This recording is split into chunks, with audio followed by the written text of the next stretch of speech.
Good news namin sa lahat na hindi niyo po kailangan ng training. Yes, Oy, another one for the Studio 3 of Boss RDR. Lagyan natin. just push and spray. Alright, so good morning, good afternoon, and good evening mga boss. Kasama natin ngayon ang ating bossing, si Boss Winston Galang. At ngayon, nagpalagay tayo ng ating Reynolds Max sa ating opisina. At i-explain namin sa inyo kung bakit nga ba napakakailangan nito sa bawat opisina natin at kung bakit kailangan na natin i-eliminate yung mga traditional na fire extinguisher natin. Bakit nga ba, boss? Unang-una, boss, nakita naman natin sa interview mo, sa demonstration natin, kung gaano ka-advance itong Reynolds Max. Way different po sa traditional, sa mga pinakita natin. Kaya tama-tama, boss, napaka-modern itong office mo, kaya modern fire extinguisher na rin ang inilagay natin. Kaya panoorin nyo. Yes, and actually I had a bad experience pagdating sa Bureau of Fire. So hindi ko naman sa nilalakad. Yes. Marami naman tayong mabubuti at mga maayos na mga empleyado ng gobyerno. Kaso nga lang minsan, yung Bureau of Fire, hindi naman sa nilalakad ko, ito yung pinagmumula ng korupsyon. Correct.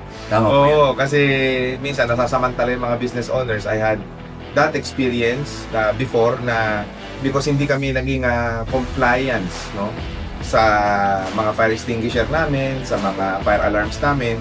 Okay, so kinailangan namin ikabit. So nung naikabit na namin, binigyan pa rin kami ng malaking problema. Ganun po ba? So yun pala, ang ibig sabihin pala nun, paano yung kay Eddie? Apo. Eddie sila. Hindi sila. Oh yun, so yun ang nangyari sa Tama amin. yan, boss. So kaya ngayon, para maiwasan yung mga ganong klase ng sitwasyon, senaryo, nagpakabit na tayo. So papakita ko sa inyo mga kapatid. Yes. So ito, isang pinalagay natin. Okay? So dito to, ang distance niya from here to there is only 1 meter na higit, no? 1 metro lang mahigit yan. Pero bakit 1 metro lang mahigit? Kasi may partition tayo. Paki-explain nga, boss. Yes, boss. Kasi po, ayon po sa RA 9514, sa 10.2.6.9, yung pong paglagay or placement ng fire extinguisher, especially sa mga businesses or offices na katulad po nito, at least 10-meter travel distance, 10 to 15-meter travel distance, depende kung maraming tao. Katulad po niyan, medyo maraming empleyado si boss, kaya ginawa natin 10-meter travel distance. Ngayon, in the event na meron pong partition, meron pong katulad na yung partition ngayon to, ay puputulin po natin yung 10-meter and another one po doon sa loob ng partition. Ayun. Okay, so itong ganitong klase, boss, ito paki-explain nga. Opo. Ano ang fire extinguishing nito, power? Power. Okay. Boss, ang nakalagay po dito ay isang 750 ml na katulad ng pinaliwanag ko natin po sa inyong video.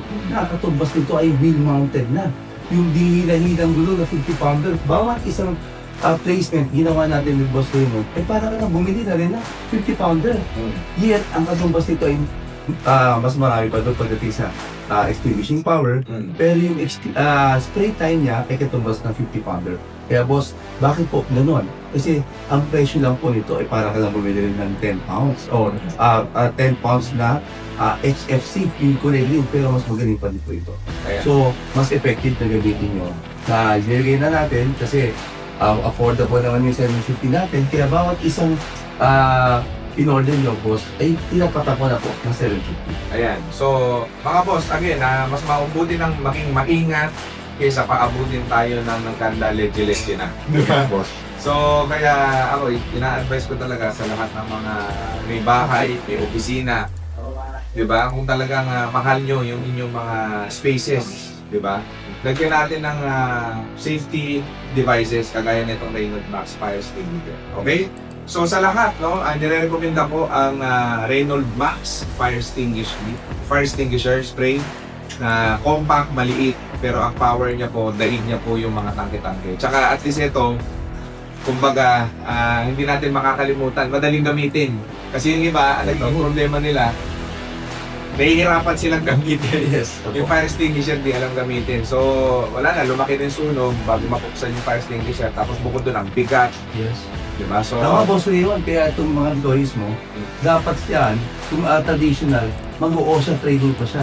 Pero good news namin sa lahat, na hindi niyo po kailangan ng training. Just push and spray. Yun po. push and spray. So, yun lang mga boss at maraming salamat sa inyo.